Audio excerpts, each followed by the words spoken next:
Dr. Medlock, I'd like to ask you about LNG exports and national security, and you, in your comments, specifically made some focused points there. Currently, many of our closest allies in Europe are heavily dependent on Russian gas. Russia has used its natural gas resources for political leverage against these countries. Other allies are dependent on Iran's energy. Turkey, a NATO ally, receives 20% of its natural gas from Iran. In addition, Japan, one of our closest allies in Asia, imports significant amounts of Iranian oil.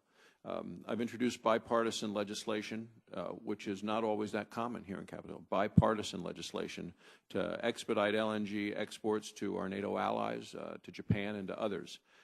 Would you explain how LNG exports would promote the national security interests of the United States and its allies? As briefly as possible. Yes.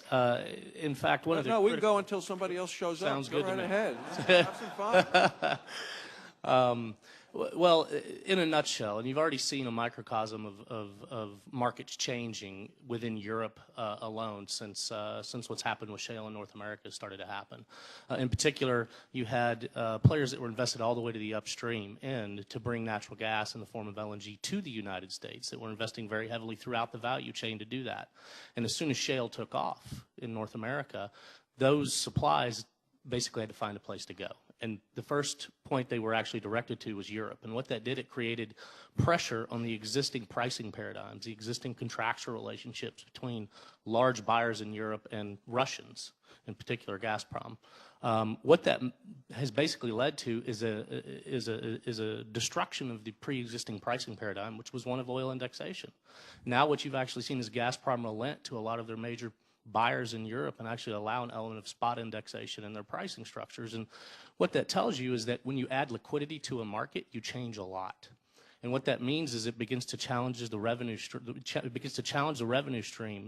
that Gazprom's value so much, and puts them in a very precarious position because no longer do they have a captive customer. Now they actually have to think actively about price and negotiate on pricing terms, which basically changes their negotiating tactics, not only at the bargaining table for natural gas, but also around other geopolitical interests, vis-a-vis Belarus, vis-a-vis Georgia. So we can think about lots of different things that this begins to impact because ultimately they don't want to lose market. So that's but one example. You can think about this spilling over into Asia as well, where the oil index paradigm has continued to persist until recently, when you actually see KOGAS actually signing up a long-term contract for a cost plus, a hub plus index for gas out of the Cheniere facility at Sabine Pass. What do you think they're going to do with that contract at every subsequent pricing negotiation they have?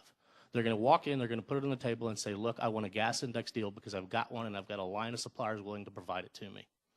It changes everything. It's about liquidity, and that's something that has been lost in a lot of the comments I've heard today, is there's been no discussion of what liquidity actually means for the way commodities are priced. Gas has been indexed to oil because it has not had liquidity. That's something that's changing in a dramatic way, largely because of what's happened with shale in this country. Thank you. Appreciate it.